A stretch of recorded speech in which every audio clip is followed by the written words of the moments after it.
the university center.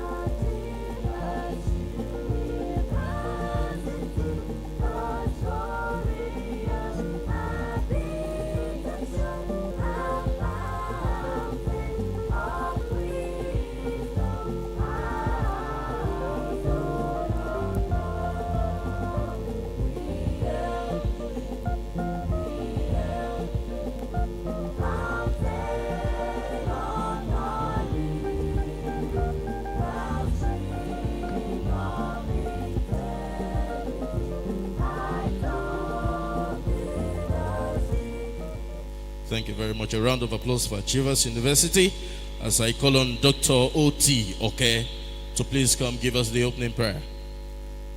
A round of applause for him as he comes forward.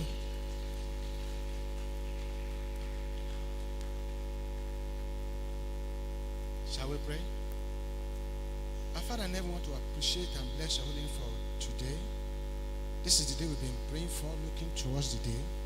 Thank you, Father, for making the day a reality. May that be exalted, O Lord, in Jesus' name. We gather together this morning, Father, to listen to this lecture.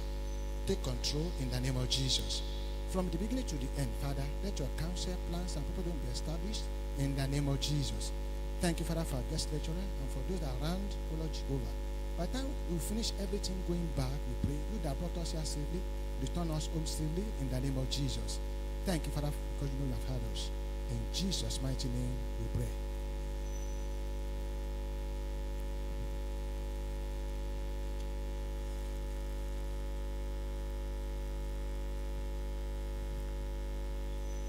Thank you very much, sir. A round of applause for Dr. Okay. Distinguished guests, ladies and gentlemen, once again, I want to welcome us all to the public lecture for the Faculty of Medical Laboratory Science.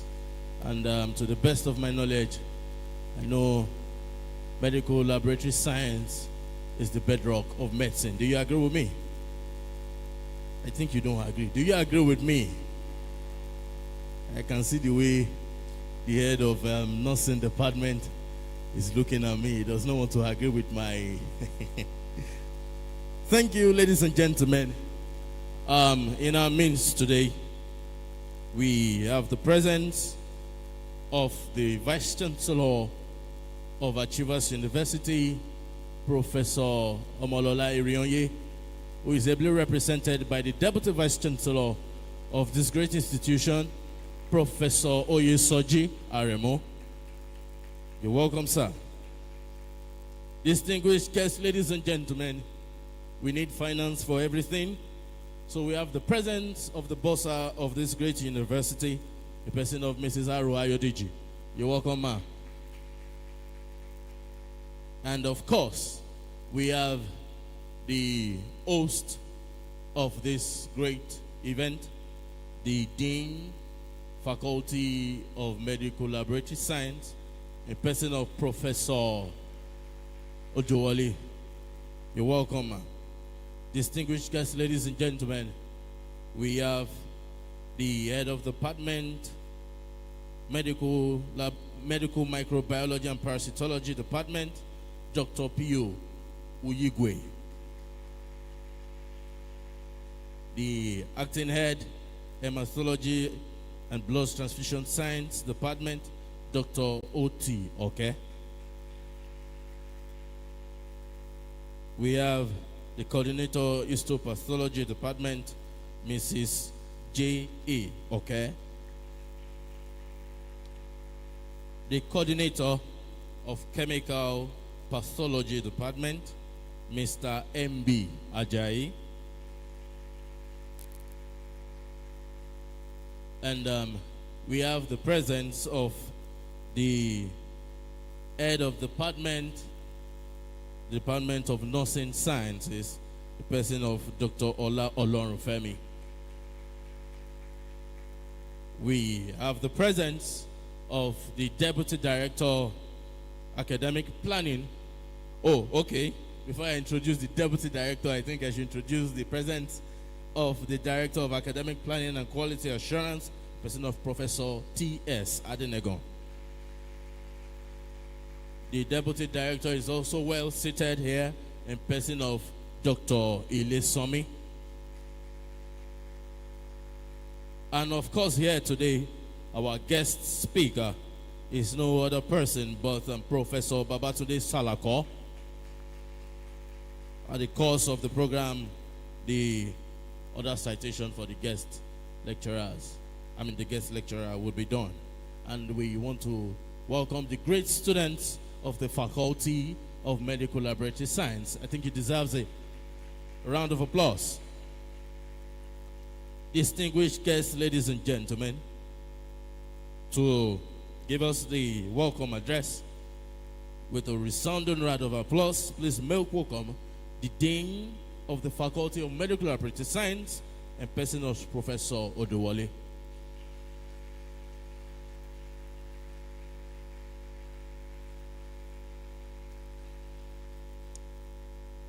morning, the Vice Chancellor of Achievers University, ably represented by the Deputy Vice Chancellor, Professor Oyesoji Aremu.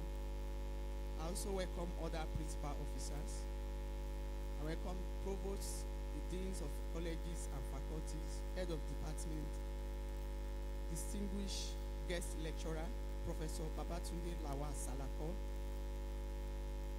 respected teaching and non-teaching staff, students, ladies and gentlemen. It is my great pleasure to welcome you all to today's public lecture themed One Health in Nigerian System, Challenges and Solutions. This timely lecture will undoubtedly shed light on how humans, animals, and our environment interface and its impact on our nation's well-being. We are deeply honored to host Professor Babatunde Salako, former Director General of the Nigerian Institute of Medical Research and one of Nigeria's foremost medical scientists, who will share his wealth of expertise and insights with us. I am confident that his lecture will provide invaluable perspective on the challenges facing our healthcare system and actionable solutions.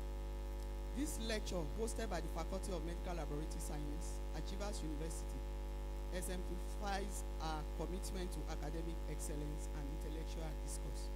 I'm confident that the lecture will inspire and enrich us all. Thank you for joining us.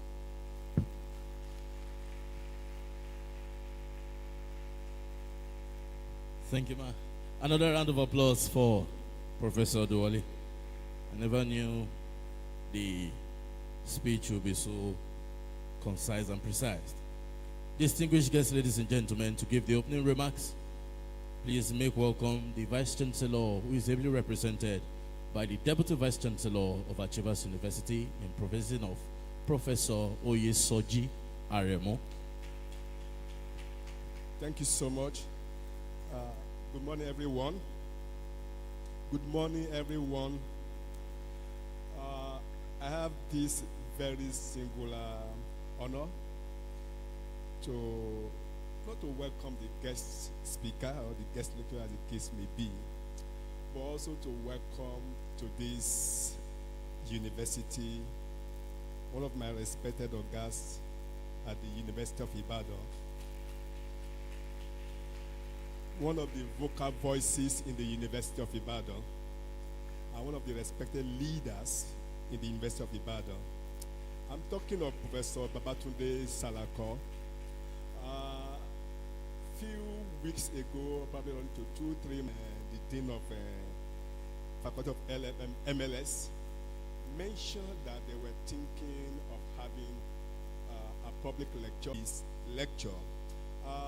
Before taking my seat, I must recognize the bossa, the acting librarian, and the representative of the registrar to this gathering. I can see the Dean of Konas, Professor Naomi, welcome. The Dean of Education, Professor Adenegon, welcome. Then I can see all others deans. I can even see the Deputy Director of Academic Planning, who hosted the Vice Chancellor of the University of Ibadan last week. Last week, the VCUI was here. This morning, another professor from University of Ibadan is here. So, of course, the VC told the gathering last week that the UI will want to partner with Achievers University. And I feel from this level, even from the lecture we have this morning, to further cement that purported relationship we are thinking about. So on behalf of the Vice Chancellor, I'd like to welcome you to this public lecture, and I wish you, all of us, very listening here so that we can also enjoy the lecture. Thank you, and God bless you.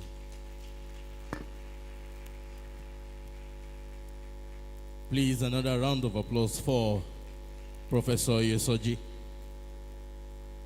Distinguished guests, ladies and gentlemen, at the course of the remarks and speeches, we had the presence of the Provost College of Medicine, Achievers University, person of Professor J.I. Fatukasi, the acting university librarian, person of Mrs. Dalina Ugweyi Oriogo. You're welcome, ma'am.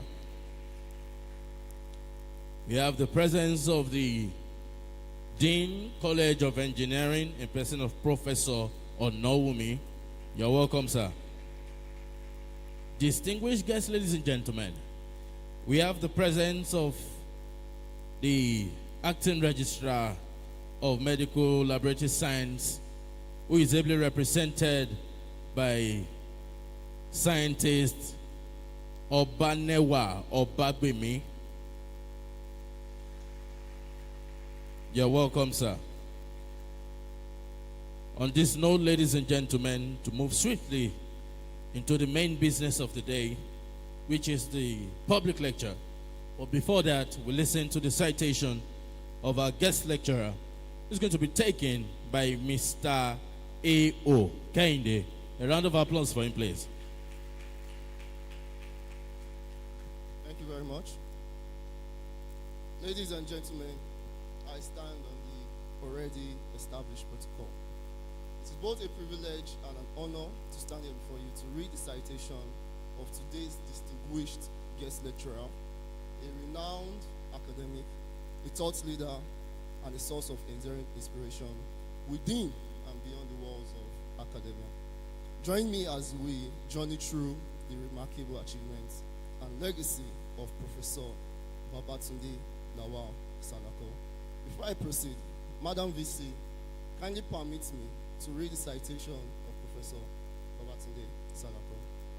Professor Babatunde Salako, kindly stand and remain standing as I read your citation, sir.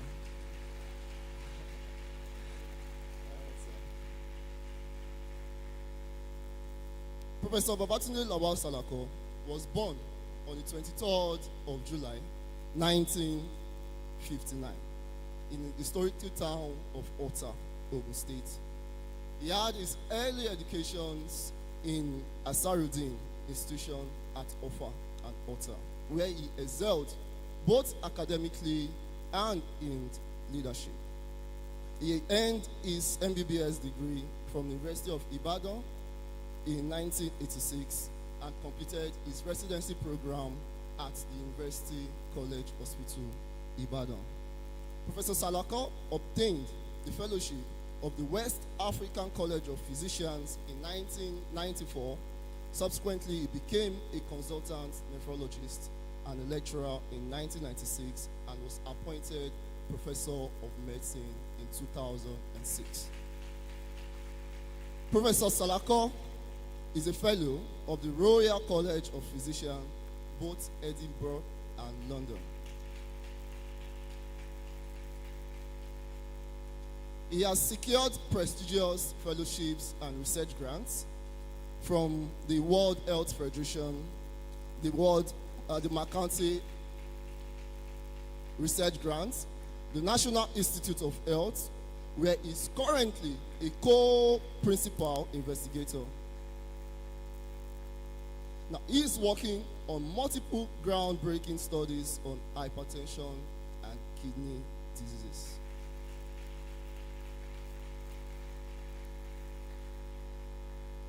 Professor Salako has received local research grants from the University of Ibadan, the Senate Research Grants, the College of Medicine at the University of Ibadan Research Grant, and many more.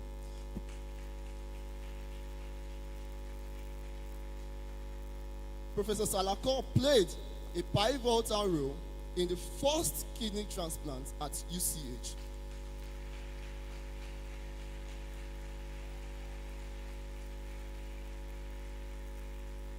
And has been recognized with numerous awards, including that of the Brown Knights of Honor Award by the students of Alexander Brown of the University of Ibadan,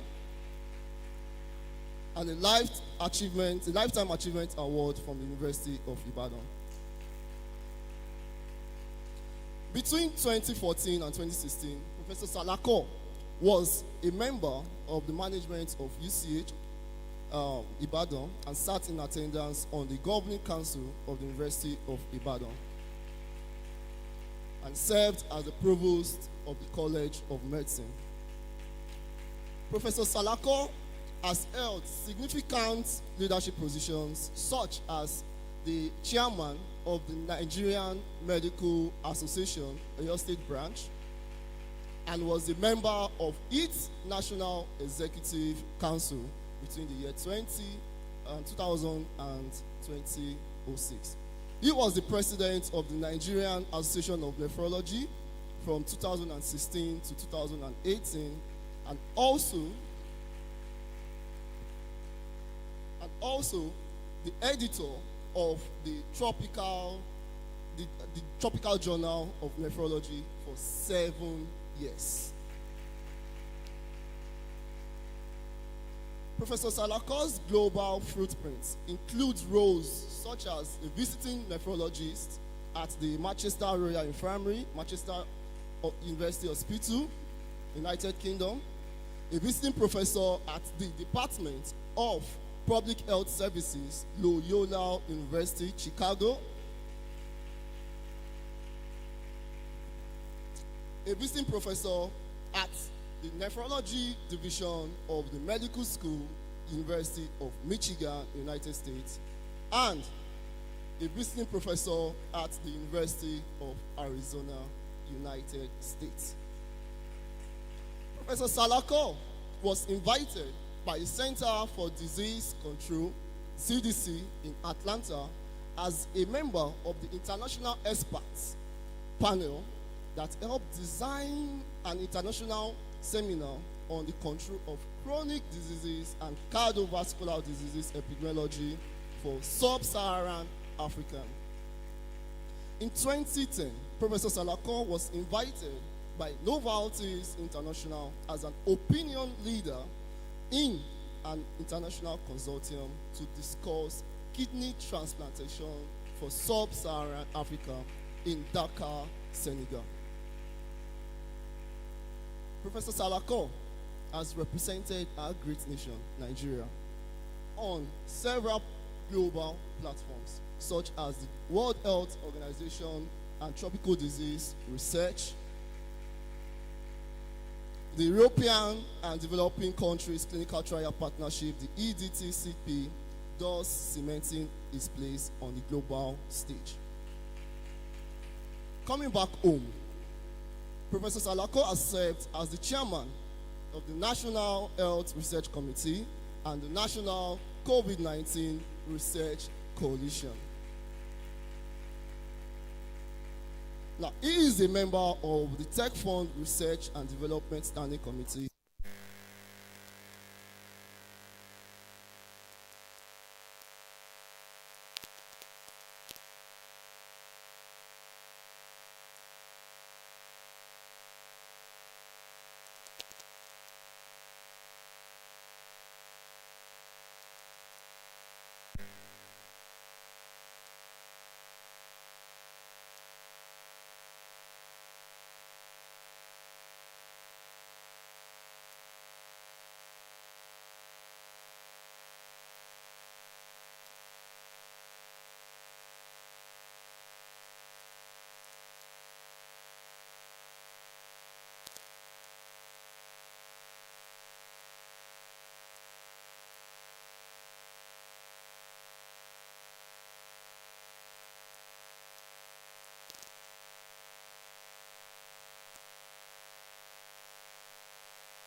accomplished children.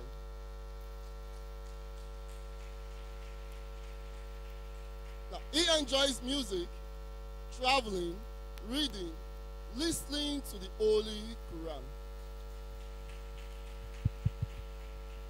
In recognition of his scholarly distinction, missionary contribution, and commitment to academic advancement and national development, we are indeed privileged to have him here today as our guest speaker.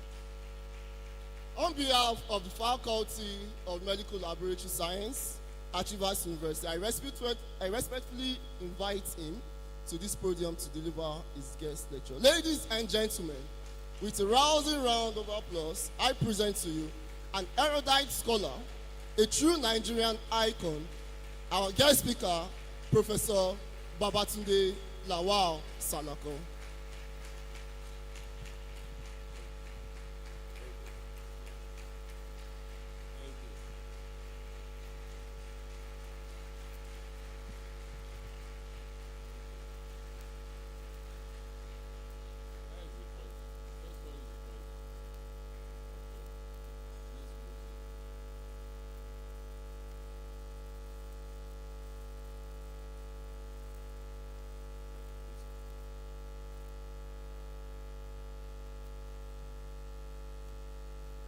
Thank you very much.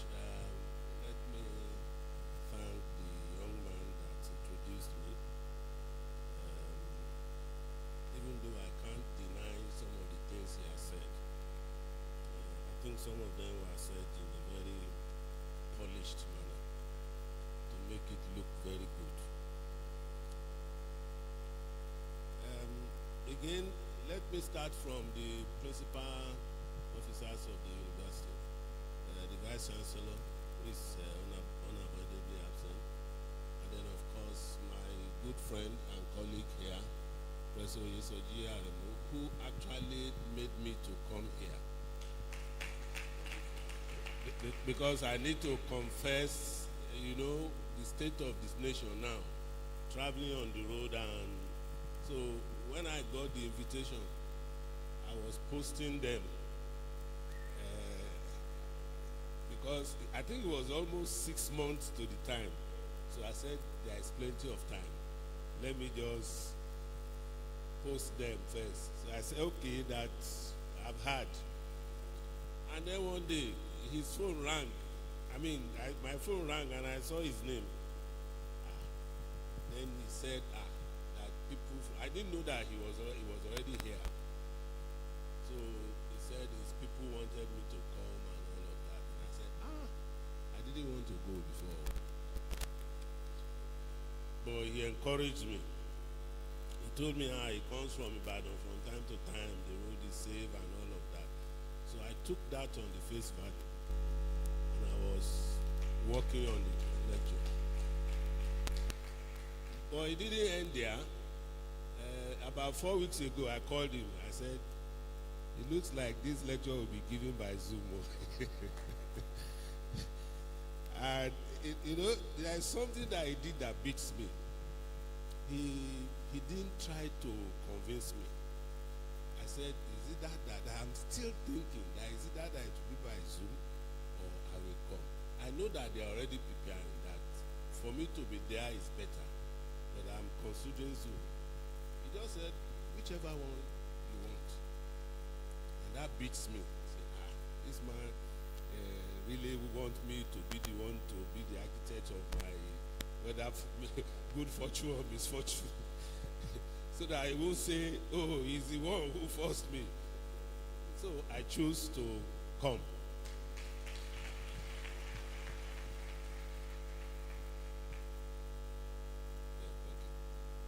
Yes.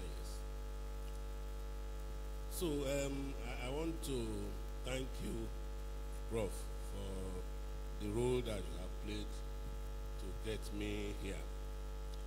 I have two people in the audience that I know very well, Mr. Ajayi and Ake Dele.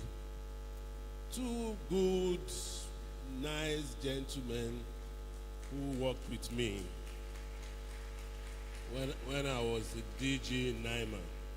And I meant that word from the bottom of my heart. These are two people that have helped NIMA to attain the name that the institution has attained, if you ever heard about that institution. When we talk about malaria, they are experts. And so, if your parasitology department, you have a malaria researcher, these are the guys. They do wonders. They are known by WHO, not just by Nigerians. And so, you have an asset. They are here. It's good to see you once again. Now, I also want to particularly thank Professor Oduwole, who had been doing the yeoman's job. Call me, send mail, this, that, send your this, send your that. I didn't know how until yesterday. I want to thank you very much. And I'm reporting that she's been doing the work that she should do. So we should appreciate her.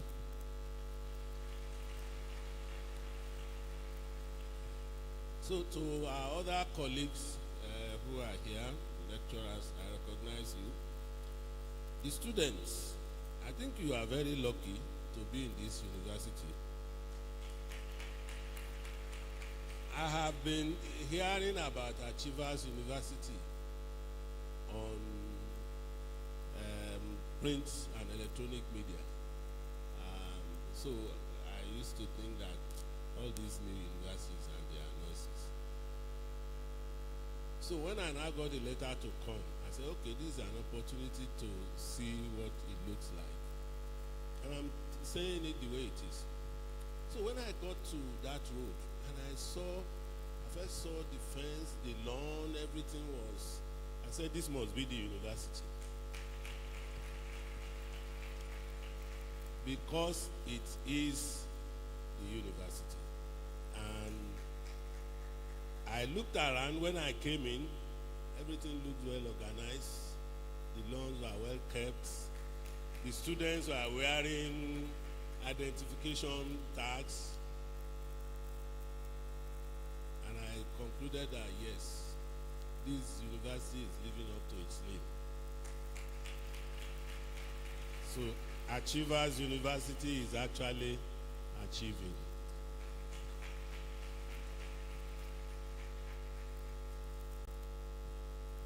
Having paid that compliment, let me quickly now go to the job that I've actually been asked to come and do,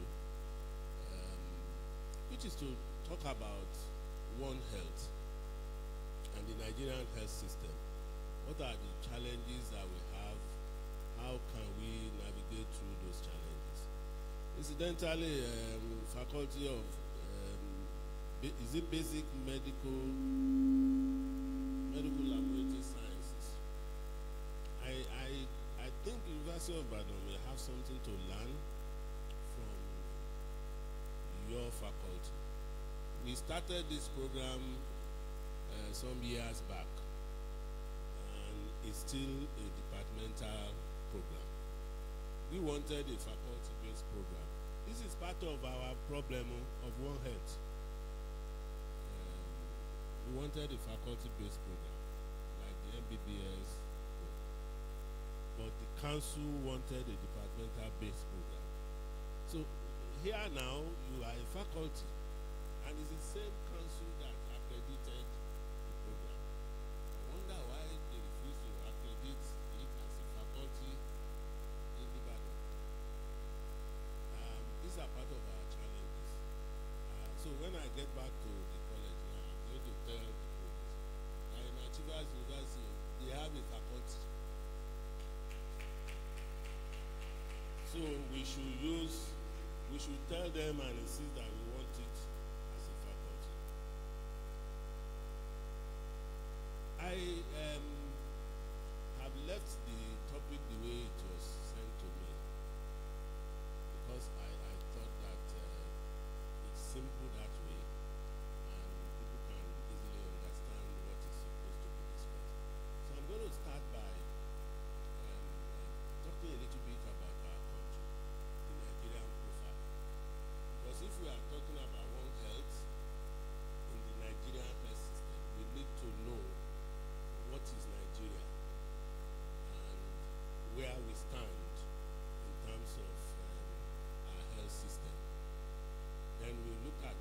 concept of One Health itself, the stakeholders in One Health, the Nigerian health system, the healthcare financing challenges. Then we are going to be looking at research and development and the system. Clinical trial, I actually single it out because these are part of the output of a sound health system that can contribute to not just elevating the standard of health in a particular country, but also can contribute to economic well-being of the country. And then the impact of all that, and we'll quickly talk about solutions and then conclusions. So the next slide. Oh, I'm supposed to. Great. Now, if you are not born before the 1960s, you may not know many of the people in this picture. If you are very smart, you will see that these are people who have ruled Nigeria since independence, starting from Tafawa Balewa, and then Zik, who was ceremonial president of Tafawa Balewa, and then Rossi was a soldier that was the first military president we had in Nigeria. And Gowon is still living, a 90-something-year-old now, and he's been busy praying for Nigeria, if you follow him. Then Murtala Mohammed, Obasanjo. Now, if you go to this other right, the right side here, my own right side, Shagari was the second civilian president that we had. And then Muhammadu Buhari, Babangida, Abacha, Abdulsalam, and then Obasanjo again. Before Yar'Adua, Jonathan, Buhari again. Now we have President Bola Ahmed Tinubu. And these are the people who have the unfortunate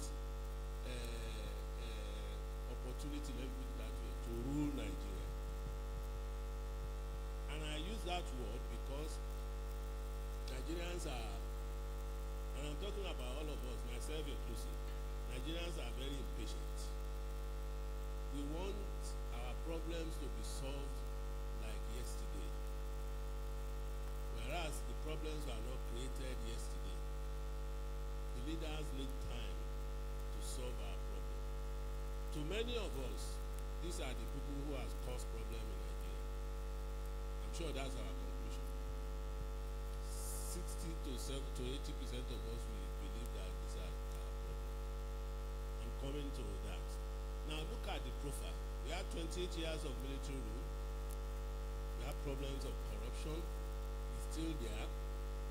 We have dilapidated infrastructure. We are still battling with electricity, 24 hours electricity. Some people have forgotten about that. It's been taken for granted. We have slowly improving economy. Just in recent time, before it was very poor. Diminishing expenditure on health. And then increasing brain drain. Everybody is leaving. All these people, once you give them their certificate, they want to leave. And the other day, somebody said we should burn them. And there was an uproar. No, freedom of this, freedom. How can we spend so much money on you? And then you graduate tomorrow. The next thing is you take the next plane and go. You have a right to go. That's not what I'm not saying you can't go. But who is going to manage your home for you? You go out there and sort out other people's problems. We cannot be able to solve our own problems like that. We have fragile public health care system and poor national coverage for health insurance. But the last one, which intrigues me more, that I know many people will not agree with me, is nagging followership. We nag. Even at the level of this university, we nag the VC, we nag the DVC. We are good at being armchair critic. But the problem is that we, as followers, are not better than our leaders. And I'm just going to prove that to you. So that we should stop thinking that our problem is only our leaders. Yes, they have anybody who is in front. On his lies the head that wears the crown. But those who follow him have a lot to do to also help him. So we have about 230-something million people, and we are still growing. Our life expectancy is 54 for male. I choose to use the WHO one because that is more encouraging. So I can think that at least I will live beyond 60-something, although already I've passed that stage. So some of us by this figure are using extra life. And so 61, 64 for the women. The global average is 73 all over the world. People should live an average of 73 years. And the so-called 3 scores and 110.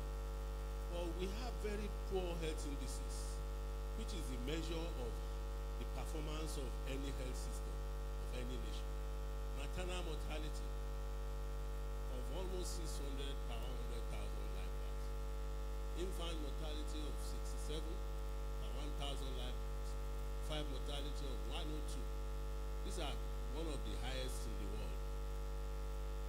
And if our health system cannot improve this, then we can't do better than we are doing. That's the reason, one of the reasons why we must imbibe the concept of One Health. Look at the ethnic 250 or thereabout, 380 languages, and we have diverse cultural and religious belief. That is another problem for us. We don't use this diversity to an advantage. We rather use it as a disadvantage. Now, many people here also will know Professor China Achebe. He's late now. He wrote a book titled The Trouble with Nigeria. And in his book, he said the trouble with Nigeria is simply and squarely that of leadership. Like the rest of us. There is nothing basically wrong with the Nigerian character. There is nothing wrong with the Nigerian land, climate, water, or even air that we breathe in, or anything else. The Nigerian problem is the unwilling or inability of his leadership to rise to the responsibility, to the challenge of personal example, which is the hallmark of true leadership. And he concluded that with good leaders, Nigeria could resolve its inherent problems, such as tribalism, lack of patriotism, social injustice, the cult of mediocrity, indiscipline, and corruption. And if I ask you how many people believe with this, I'm sure I'll have almost all hands up. Is that true? That's where I started, by showing those leaders. Now, look at another person. This is Richard Branson. Richard Branson is the CEO of many conglomerates, and he owns the Virgin Atlantic. Those who travels will know about this. Virgin Atlantic is an airline. These are his own comments. Don't forget Achebe's comments, because I'm going to put them side by side. It says we have Virgin's ill-fated footstep, very choosy word, by setting up a new airline in Africa in conjunction with Nigerian government. But unfortunately, we got tied down to the politics of country. We fought daily battle against government agents, politicians, who wanted to daily make fortune from us. Regulatory body that didn't know what to do and persistently asking for bribes at any point. The last one is what I want to use. If those first two, they run well with the first one that I presented. He says Nigerian people are generally nice, but the politicians are very insane. You also agree with that, Abi? He says that may be irony, because the people make up the politicians. Did you get the message? I said we are nagging followership, and we think that our leaders are the problem. But this man says you are nice. That's what he says. But he's stylishly telling you that we as crop of Nigerians are not good. Simple. Because it's an irony that leaders, that Nigerians are very nice, but their leaders are insane. Where do they come from? From us. So if those of us where they come from are nice indeed, what kind of leaders should we push up? Nice leaders. But we are pushing up those that are not nice. Why? Because we are not nice. It's simple. That's what this man has just told us. So until we, followership, also agrees that the Nigerian project problem is not only by the leaders, it's also us. We must also be able to work with government to see, to progress in government, even at our own level, small levels. That's why the last government came up with change. They say the change begins with you, because they understand this, that they are not the one. If they are bad truly, but they are not the only one. That those of us that they are also ruling on, we are the same thing like them. So if we continue to have this problem, we are unlikely going to be able to coordinate our activities and get a standard health system. That is an introductory to the lecture. That's the Nigerian profile. Now let's look at the concept of One Health. I'll make it very simple.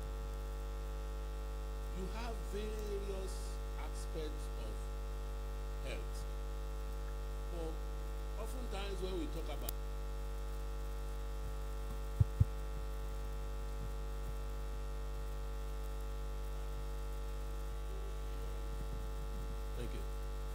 health goes beyond just hospital. Hospital issues are very small. There is something else they call public health. There is population health, community health. And these are the areas where we prevent most diseases. What we see in the hospital are those diseases that have escaped in the community and they are now coming for treatment. So what One Health is saying is that let us bring everybody that has one role or the other to play in improving the health system of a nation, so that we all can talk together, we can reason together, come up with policies, especially in the area of prevention, so that we can have a very healthy community. By the time I showed you those who are stakeholders, you will be surprised sometimes that so this also has something to do with it. So the aim of One Health is to improve healthcare delivery, to mitigate disease spread and ensure effective medical countermeasures. The drugs, vaccines, equipment, laboratory devices that are useful in diagnosing and detecting diseases are referred to as medical countermeasures, so that we can create a sustainable top-of-the-notch health system that is capable of reducing medical tourism as well as capital flight from Nigeria. That's focus on Nigeria. So the essence is that it holistically ensure that disease control and prevention is maintained without necessarily disturbing the ecosystem. And I'm going to show you where we have disturbed the ecosystem. But I quickly want to, on my own, say that there are other parts of health that should also be under global health. Under One Health. And I choose global health and international health. Now, global health is looking at the health of the populations of the world. So it has some diseases that may be limited to a particular country or a particular community that that does not threaten others.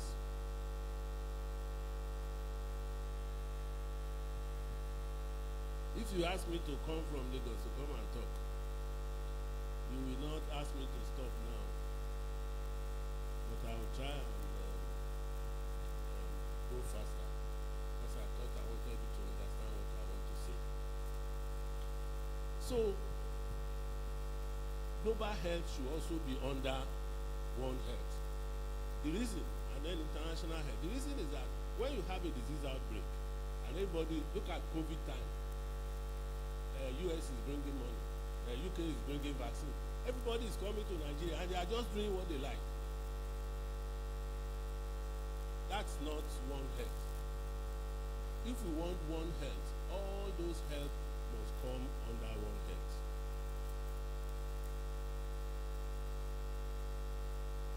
So to understand the concept of One Health, we are saying that the practitioners of health, either human health, animal health, environmental health, all of these people must come together. They must work together.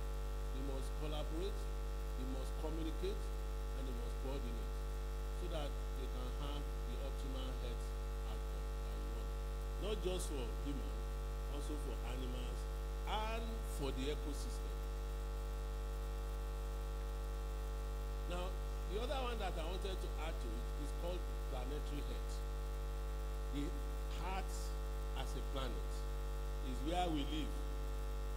And when we talk about the health of human, animal, and environment, we must remember the health of the earth itself. How healthy is the earth that we are living on? We are just doing what we like on earth. For example, we talk about depletion of ozone layer. The layers that is preventing the penetration of the UV light that is coming from the sun to heat on the heart, which can cause cancer, especially that of skin, if the ozone layer is completely depleted. I think, thank God, it's being rebuilt back now. The other bit is global warming, where you have the use of fossil oil for our vehicles. Unfortunately, that's where we make money in Nigeria. Because now people are saying we should people are saying that we should stop using them. We should start using electronic cars. This is the reason. Because what we generate from vehicles that we drive, from industry, is producing what they call greenhouse gases, carbon dioxide, nitrous oxide. Now all of these trap the heat on the surface of the earth and increases the temperature of the earth, and is melting the ice in many of those very big oceans. So it's leading to global warming, and then over the past years is leading to what we call climate change. So what we are saying is that we should not just be thinking about the health of human beings or health of animals or just of our immediate environment. We should also think about the health of the earth, because we may have messed up the earth for those who are coming behind it if we have depleted all of this. And that's why climate change has become very important now when we talk about health.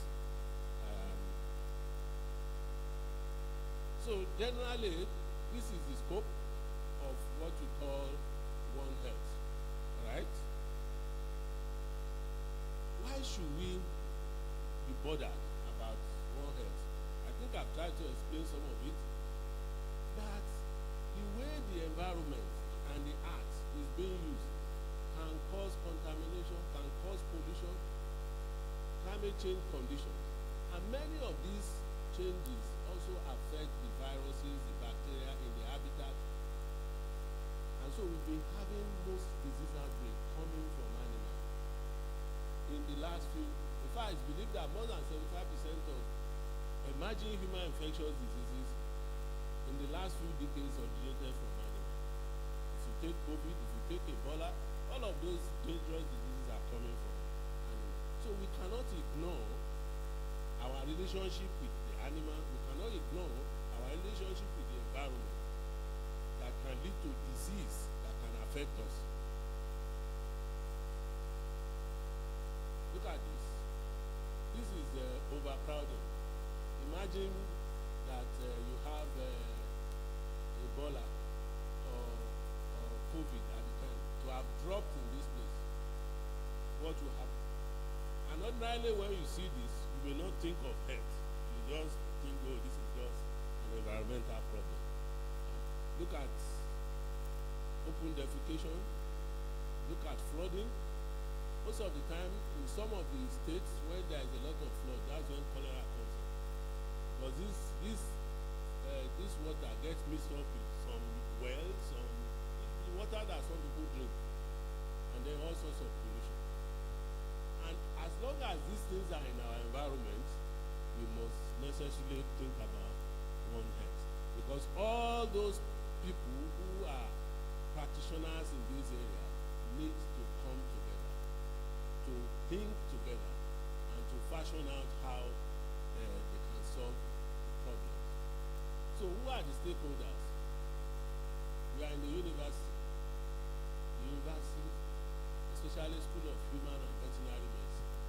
I'm sure if somebody is talking about health, before you think about training, you won't think that the university has a big role to play. Okay, the teaching hospitals, and then the federal government, ministries, departments, and more importantly, the health workforce.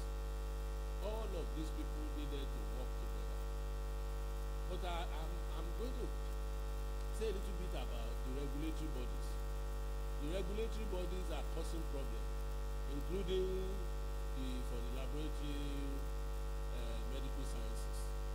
And I'm sure you know, I'm sure we will have one or two of the national officers around there. We are causing problems, all of you. Because you all go to the university and tell the university what to do. The university where you are taught, that's where you are taught. And then you come back there, you say we want to accredit you. Who are you? Those who taught you, you want to accredit them. Okay, that is a rule by government so that we can maintain standards.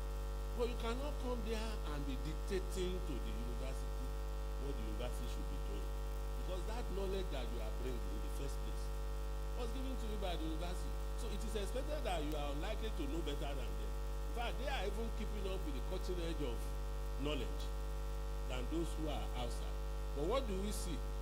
They will come and say, like they came to Ibadan and say, no, you can't do faculty. You have to do department. I say, if I'm busy, I will tell their blog and say, I am doing faculty. If you are not happy with that, you can get off.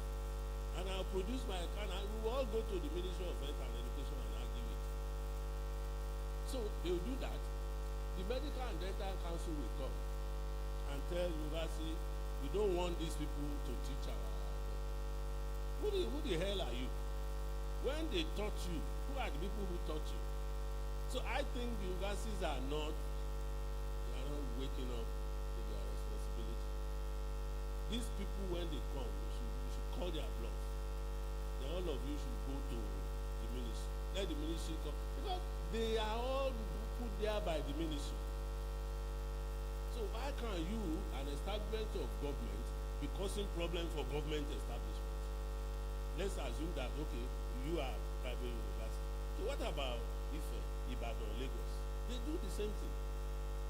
So I'm saying that those who are part of those councils should sit down and make sure that you are not being used by your professional association, because that is what is happening. The professional associations have taken over the councils. Councils belong to government. Professional associations belong to professionals. But it's the profession that tells the council what to do, because those professions are fighting each other. So with this way, I don't see how One Health can be done. So the impact of One Health, obviously, if we do it, we will have more interdisciplinary programs. We will be able to reason together. We have good information sharing. We will have better disease prevention strategy. And more importantly, we will be able to come up with new therapy approaches to treat or prevent diseases. Now, this is the Nigerian health system. We have about this is about 2018 report, over 34,000 health facilities. 88% of them are primary health care, 11 about secondary, only 0.2 are tertiary. And 33% of these hospitals, they provide the 60% function. So everybody who is sick, the first place they go to is the primary care. And of course, many of the primary care that are supposed to be funded by government, people, almost 70% of people use out of pocket. In other places, it's insurance. But in Nigeria, we have only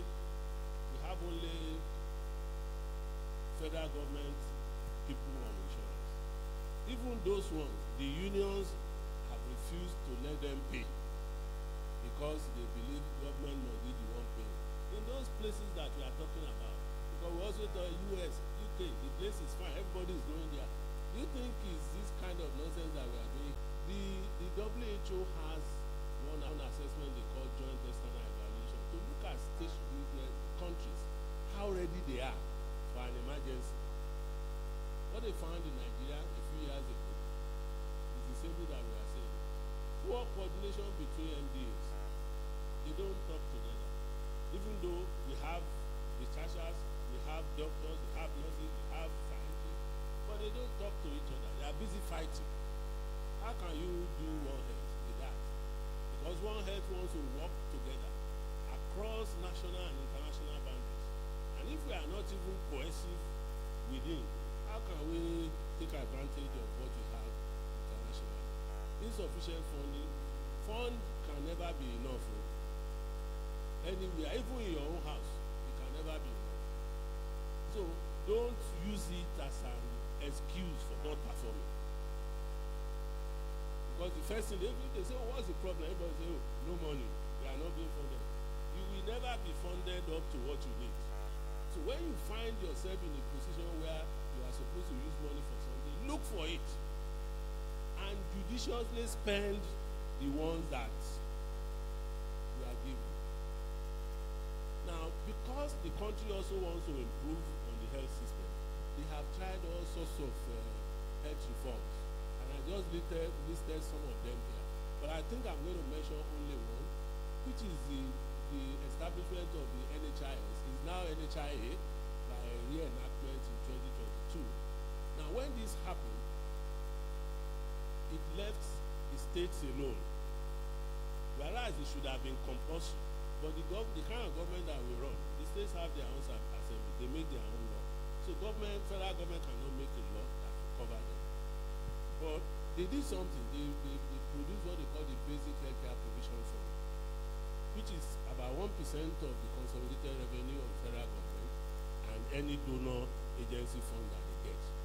Now, what happens with this reenactment is that if a state does not provide a counterpart funding, it's not going to benefit from the Basic Healthcare Provision Fund. So that's been making some of them to develop their own state NHIA. There are not many states that have that. I mentioned this about sources of funding. So if you look at the Basic Care Provision Fund, 50% of it is supposed to go to NHIA to cover Nigerians. Outbreak.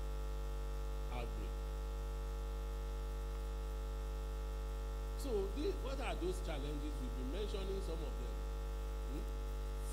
Fragmented health system, poor coordination, inadequate surveillance. We are not at the level of NCDC, the universities, the research institution. Surveillance is not optimal. That's why we are still seeing some of the zoonotic diseases. Lassa keep coming every year, and nobody knows what to do to it. And it will come, kill a lot of people, maim some, goes that year, it will come another year. Government needs to face this. Of course, training for those who are in One Health, because we just talk about One Health, we really don't have a national committee or a national center that looks at this and brings people together. Everybody is doing what they like.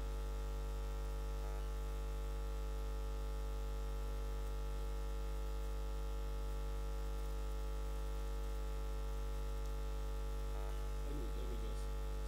So if you look at the health workforce, I've mentioned brain drain, and those who are already waiting to join the. Look at this is up to 2018. You can imagine what will have happened now if we have this view. We keep producing doctors every day. Look at how they are living. They're just going. We went this way, later it stopped. Now it's rising. I'm sure if we look at 2020 now, it will almost be vertical. The same thing with nurses. Look at the trend as they are living. So we are producing workforce for other countries. So who is going to be in our health system? Who's going to build it? Even if we have all the equipment, we have everything that we need. If we don't have you people, if we don't have you, who will do it? This is just a ratio of health workforce. So, for example, you need to have 1 to 600 for doctors. You have now 1 to 2,200 and something. Maybe it's already 1 to 4,000 now. Now, if you look at researchers in the university, that's what we do in the university. We do research, bring out new knowledge, produce innovation that can move the health system forward, or the engineering or the agriculture. Every part of the university is supposed to be producing innovation and bringing out new knowledge through research. But what do we have? Now, this is a map of the world, and it's showing number of researchers per million inhabitants. The darker it is, the more research per million population that you have. Now look at Nigeria. Somewhere it's almost white. Now specific figures for Africa. If you look at just gross number of researchers, South Africa, Nigeria seems to have enough. We look like we have enough. But if you look at per million population, look at Nigeria, look at South Africa, and look at even other smaller African countries have more researchers per million population. Even the little number that we have, they are also living because of conditions of service. Now, this is very interesting because in other countries that we emulate, the US, the UK, and other and Eastern countries, they have looked at what else they can do to support their health system in terms of workforce. The National Health Service in the UK, they have what they call nurse consultant. It's a problem. When Nigeria tries to introduce it, the doctors fought it. They stand still. They are producing physician assistants, physician associates, US and UK. People who are not full-blown doctors. It's like somebody who is close to being a doctor. And they are licensed. They are on their health system. They also rise through the rank. We used to have nurse anesthetists in Nigeria when we were students. Today, nobody is training nurse anesthetists. And you don't have enough anesthetists. Surgeons cannot do marathon surgery because they are not enough. That's where our hospital works. I think we're also missing a lot from herbal medical practitioners. A lot of people, whether you believe it or not, visit them. They are the first point of call. In fact, if they are not getting well, they still go back to this people. In China, it's part of it. Ghana is behind us there. Over the past 20 years, have integrated herbal medical practice into the modern day hospital. They have their departments side by side. There is cross-reference. It's like you go to FMC, you will find department of side that is where you want to go. If they do it and you don't like it, they will refer you to the other people. You know, something is calling in my head, the doctor doesn't know what is calling. He will send you to the people who should know it. But we all practically visit them behind us, but we deny it openly. So government must, of course, government has policy on this, but they are not supporting it. All of these people, alternative medical practitioners, all of them should be brought up. I believe that government to produce policies and laws to support all these people with healthcare.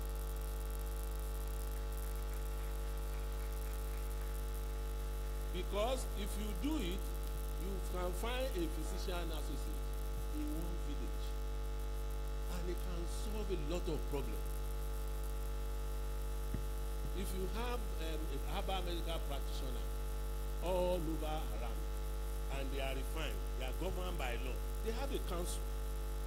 So there is a legal framework that guides their practice. All government needs to do is to provide enough supervision. The other day, South Africa said they will start teaching witchcraft in the university. You remember? And everybody was like, hey, oh, ah. Why not? All the drugs that we are seeing, all the ICT method that we are seeing, are they not witchcraft? Otherwise, how do you stay here and you are talking to somebody and you are seeing the person in his phone? He's running around his house, you are looking at him. Is it not witchcraft? And you are here. Yes, because they have made it to become a public knowledge. It's that public use. So it doesn't harm anybody any longer. When you watch African Magic, somebody will come and do this and he's talking to somebody in the world. Is that not African food? Yes, if it is possible to deliver it and put it in something and everybody uses it. Yes.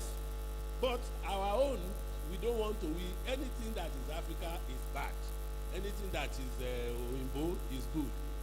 I don't think we should change. Even if we can't teach witchcraft, we should allow herbal medical practitioners to be part of our system. Let me move on quickly. Now, I've mentioned a bit of this.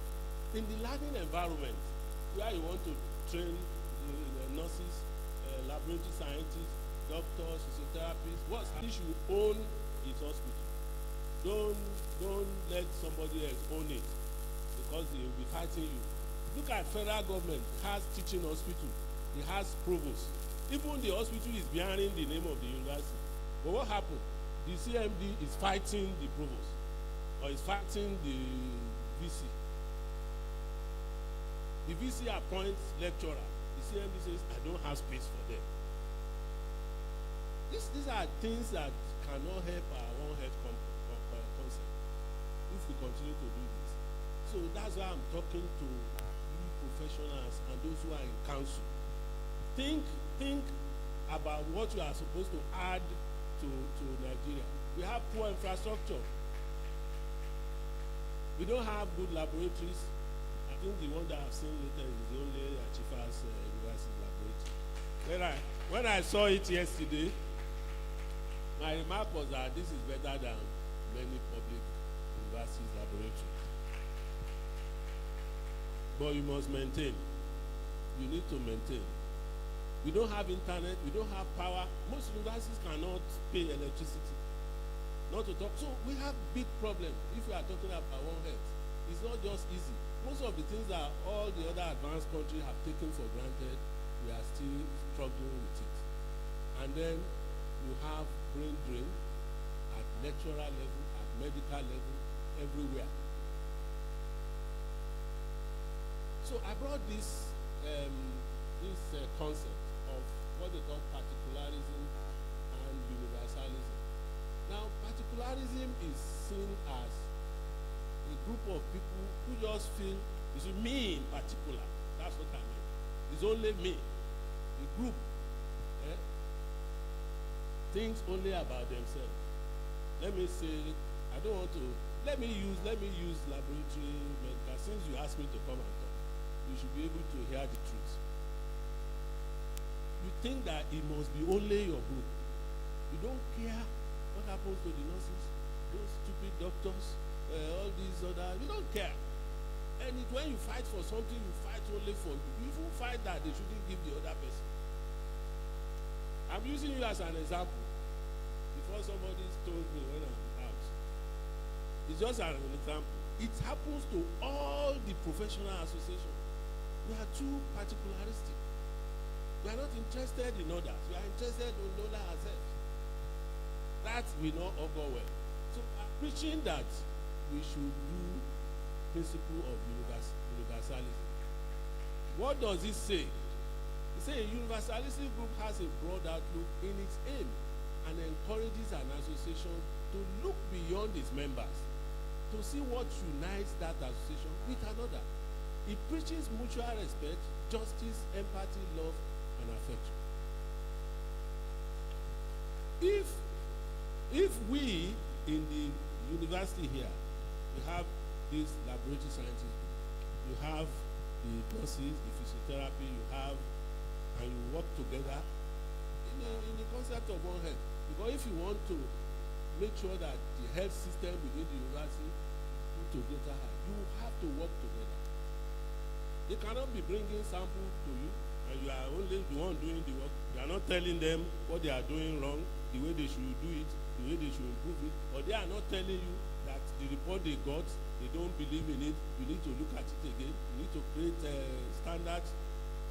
All of those things we have to do together. And this problem is the same problem that is happening to Nigeria. North, south, east, we are all talking about ourselves. We don't want to talk about the other. So the R&D, I'm going to run fast. Now, this is just to say that Nigeria has, in the past, been producing vaccine. Up to today, the Veterinary Institute in Jos is still producing virus and bacterial vaccines for animals. And it's being sold even around West African sub-region. I know maybe many of you are not aware of that. So if we have that capacity and knowledge, why can't we produce vaccines for humans? And we have been producing vaccines before. Until 1991, they wanted to renovate the laboratory. That's it. And the thing never came up again. But government is trying, because during COVID, it was obvious that vaccine can be produced within a very short period of time. So we started talking about technology transfer. How do we start? Can we start with fill and finish? Can we start packaging? Can we? All of that, so that at least if they produce halfway in another country, they can bring it here and we can complete it. So government gave about 10 billion naira to an institution that they created. They created what they call Biovaccine Nigerian Limited, and with May and Baker, and they gave them 10 billion naira. That 10 billion naira now is a cost of fight, because in Nigeria, once some people see big money, they have their eyes on it. The company cannot even receive the money. All sorts of things is happening. This is because there is no coordination. And yet, look at Africa. We are not there. Smaller countries are producing vaccines. Yet, by 2050, Africa is going to need more vaccines than any other part of the world. But in Africa, how many of us are producing? What do we need? We need government. We need academia. And we have. We need partnership. We need vaccine developers. And the vaccine developers are the researchers and the pharmaceutical companies. But nobody is working with each other. And we need to do that to be able to. Then again, we are not involved in clinical trials because we are not producing our own drug and we are not producing our own vaccines. We are only doing trials at phase 3 and phase 4, drugs that have been produced elsewhere, and they bring it to Nigeria. And then we will say we are doing trials. But when it comes to doing the phase 1 and phase 2 trials, where they spend a lot of money, they cannot do it. What do we need? We need all sorts of things, but we need participants for trial. We have plenty of population. We need hospitals. We have large number of hospitals. We have large number of highly skilled. And we have regulatory agents. We have NAFDAC, we have BEREC, we have everything that we need to do a trial. But what do we don't have funders. And government alone cannot do this. Usually, drug development are done by pharmaceutical companies. But our researchers don't have enough funds to be able to do that. And even when we do, like Redeemers University did one during COVID, a DNA vaccine needed phase 1 and 2. Nobody wants to put money down. But by the time you see a drug that you are swallowing, millions of dollars are gone. And several of such has failed, as they are doing. They failed. So for people to put money, they will need to put a lot of money. I put these slides just to let you know that it's not as if vaccine development is not going on in Nigeria. This one is being done. We had a group, including Nigerian Institute of Medical Research, who are also trying some protein subunit vaccine design. Like I said, MVRI is already producing vaccine. This one, Danford University, was also trying to do DNA vaccine. So these things are going on, but no funding such that they can take this to an enviable level. And all of these people are supposed to be part of drug development R&D for us to be able to key that area of One Health. Impact of One Health, it can be cost saving, improvement in lives and economic growth if you are able to do it. If you produce a drug today, a startup company will emerge. That company will employ people. If you produce drug, people will buy. It's a lot of economic growth for the country. So health, we should stop seeing health as just one social service that has no gain. There is gain in it if you are able to develop it. Economic impact. Now look at this. Lives can be saved, economic growth, cost saving, and health security for the nation if you are able to get One Health right. Now, again, just to look at the different parts of the stakeholders at the ministry level that can work together that will improve One Health. If Agric is working with health, what can they do? They can talk about processing of food items from farm to table. They can talk about foodborne diseases, emerging and re-emerging zoonotic diseases. And they can look for solutions and fund research. One Health and the security system. When we see the soldiers, we don't think that they have a role to play in it, but they do. You can look at biological warfare with microorganisms such as Bacillus anthrax, Ebola virus, and Lassa fever. All those advanced nations, they are doing some of these things, but they are coming out to say nobody else should do it. There's no reason why we cannot engage, researchers can't engage with security people to do this. Research opportunities with Army Reference Hospital. We can also look at ICT. Today, science cannot move forward without a robust ICT. People believe that data is the oil of tomorrow.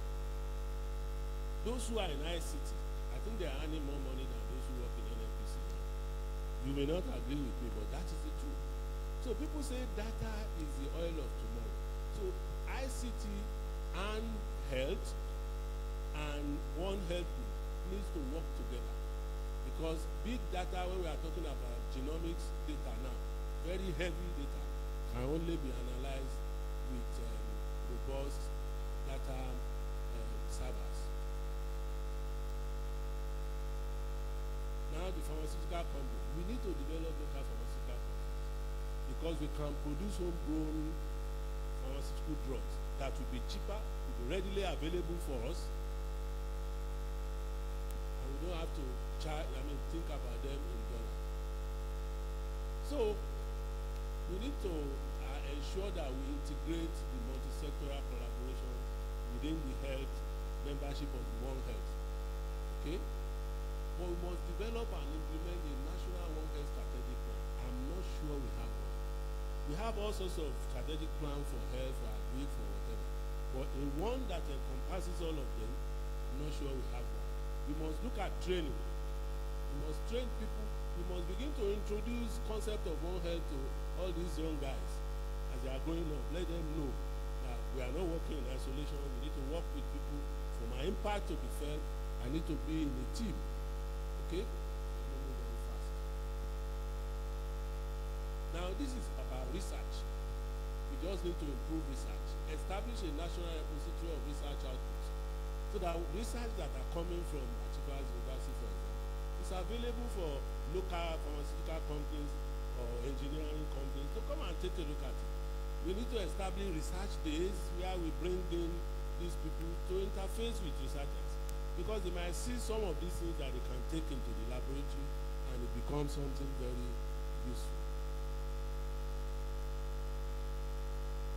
Now, we must, of course, ensure that the part of National Health Act that deals with essential drug, we used to have essential drug list formula, so that government knows that these are the common drugs that we need for our health. And then, of course, we need to also imbibe the concept of producing standard operating procedures, especially in primary health care, where you have only people who are not very skilled running them until we are able to run them that way. Now, I'm going to suggest that, I've said it before, when you talk about skills means tax shifting, government must begin to think about tax shifting. There are certain work of doctors that have to be given to others.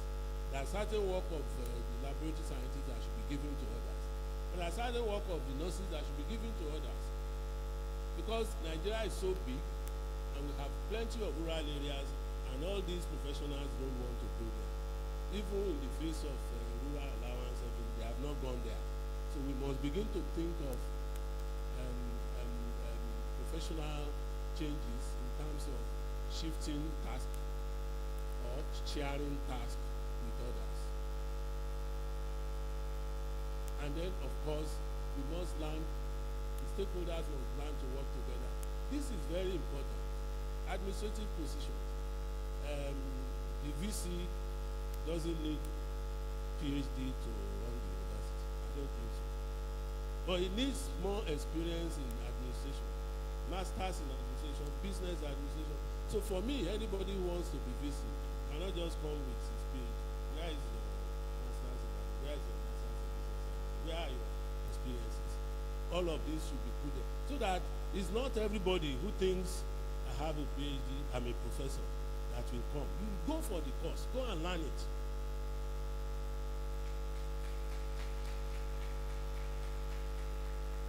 And I've just used that as an example because in the hospital too, it's not a medical degree. Medical degree is to treat patients. It's not to run the hospital.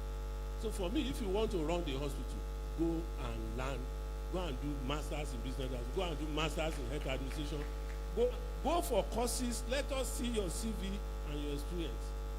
Displaying this. So that it's not just that, because it's not our professional degree that we need to run a hospital. But if you go abroad, there's nowhere you have doctors or just some professionals running those places. You have to show that you have the experience. Then I thought I was going to sell to you, the universities and research institutes should work together. Research institutes have PhDs, they have MBBS, and they have medics. Not doing much. There's no reason why you can't have them as adjuncts. Give them the opportunity to become professor. It's less money to pay because they are working primarily somewhere. Yes, Lagos is far from here. They can come 2 weeks, 3 weeks, take all their courses and go back. We must work together. We are in that kind of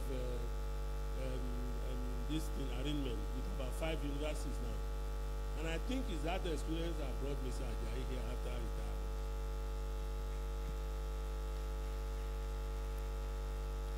So this is the third to my last slide, if you have been bored by my presentation. The last solution that I thought should be done is for Nigeria to go back to what they call Agenda 2063, which was done by African Union members. I think at some point, maybe somebody told them that they are not performing. So they came together and said, okay, let us see what we can do. So they first came and declared year 2007 as year of scientific innovation. So every country will go back and declare a year of scientific innovation, and you will support it with funding and everything. But more importantly, they came up with about 13 aspirations. And aspiration number 1 here says a prosperous Africa based on inclusive growth and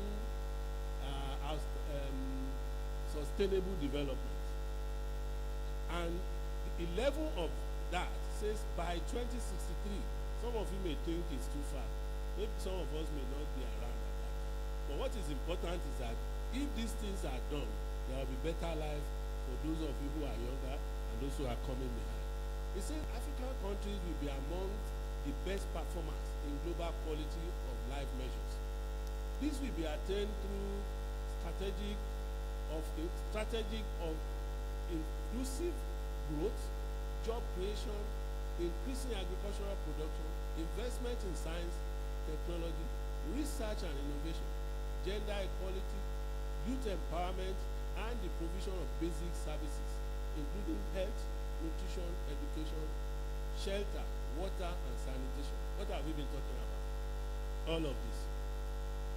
So, if Nigeria is able to walk the talk, then we can be sure that we can talk about a fit for purpose One Health for the nation. So, in conclusion, although Nigeria has the right skeletal structure to evolve a very strong One Health, there are challenges of effective collaboration and integration among the stakeholders. These challenges need to be surmounted with the federal government taking the lead, creating an interministerial One Health team to review from time to time the activities of the stakeholders in One Health. Global and international partners should be subsumed under the National One Health Program, especially during epidemic control. Adequate funding should be made by both national and sub-national government to health, research and education. Government should ensure that the health reform agenda are followed to the latter. Deliberate and intentional efforts must be made to support drug and vaccine development agenda of research institutions in the country. Enabling environment should be provided for the growth of homegrown pharmaceutical companies with support for technology transfer and training. National Health Insurance Authority should be enforced to support universal health coverage for the nation. And I say about for health workforce training, equipment, and condition of service should be top priority for government to stem brain drain and medical tourism. Ladies and gentlemen, we have plenty of work to do concerning One Health in Nigeria. Thank you very much.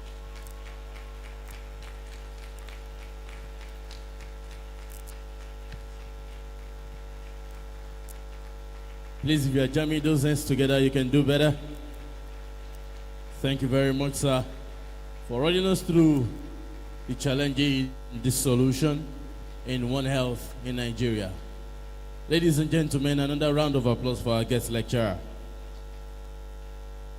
Thank you very much. Like you rightly said, Achievers University is one of the fastest growing private universities in Nigeria. Your visit to our laboratory has told you that Nigeria is actually attaining the vision of being the best university in Africa and one of the best in the world. A round of applause for Achievers University. Distinguished guests, ladies and gentlemen, it's time for questions and comments.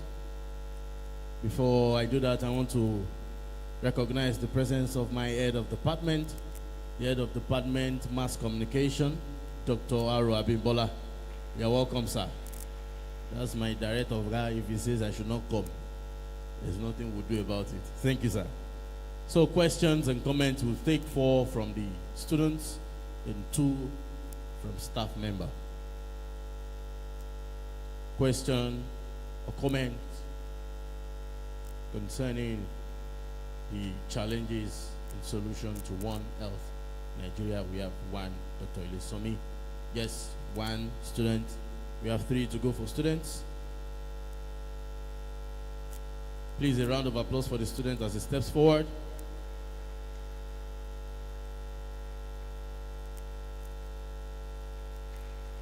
Celebrate him. It takes courage to ask questions in gatherings like this. Thank you, sir. My name is Isaac Emmanuel Rasheed, a student of medical laboratory science, 200 level. So my question is that how can shared responsibility and collective action help improve global health? Because during COVID-19 pandemic, there's vaccine and drugs and everything was free, but now everything has changed, sir. How can these people improve it, sir? Thank you very much. Vaccine was free, but in recent time, you have to pay. The Deputy Director of Academic Planning.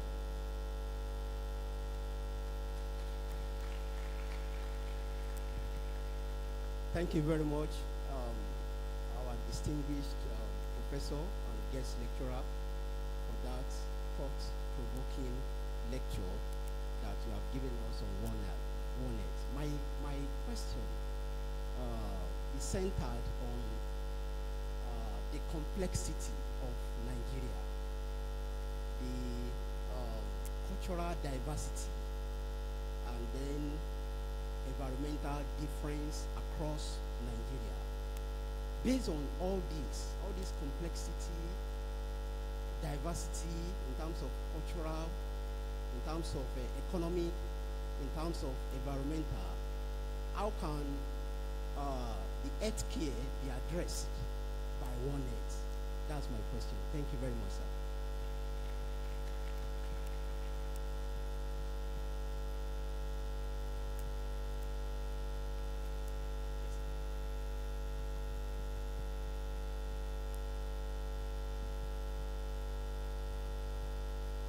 Now, let's start from the last question. The diversity, the complexity.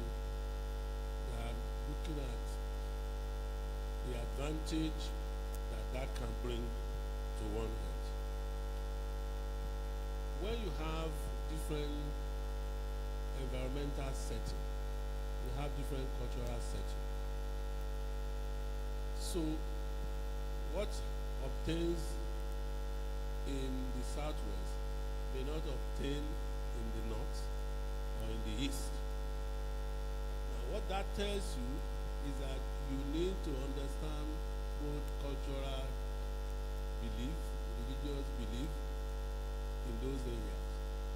And you need to look at the community of such people before you introduce the issue of One Earth. What I mean by that is that there's something we call community engagement. Before, we used to do a lot of our research inside the hospital. Try to do research in one of the villages there. You will see the problem that you are going to encounter, because that community is different from this community. So the first thing to do is to study the community. What are the things that are acceptable to them? Are there certain questions we can ask them? Are there certain questions that they will not answer? That's why some people do what they call qualitative research, which look at in-depth interview, focus group discussion for people, so that you want to first collect information from them as to what do they feel about the research that you want to do. It is when you are able to do that, that those people, they have people they call gatekeepers, that will prevent you from entering into the community. You need to talk to those people as a researcher. Okay? In fact, you need to also bring them up when you are planning your research. That's what is recommended. So that they are part of it, and by the time you get there, they understand exactly what you want to do. When you come up with your research results that now want to go back for the community to use, or what they call from bench to bedside, it is those people that you will use with the members of the health team in the place that will allow you to be able to give vaccines, for example. If you go out now, you want to give vaccine to people, some people will come with all sorts of rumors. Oh, it's anti-fertility. Oh, they want to use your blood for this. Oh, really? If you haven't done research in the community, you have not done research. But the challenge is that you must talk to including religious leaders, including the traditional rulers. Because we are talking about coordinating, communicating, and collaborating. Those who are members of one health group already exist, even in the community. But you have to talk to them. So that what you do in this community will be different from what you do in that community, will be different from what you do in community C. And that way, you can move the standard of the. But if you parachute your idea and just drop it in that community, they won't accept it. Again, most researchers will also test acceptability. Then somebody will say vaccine is not free any longer.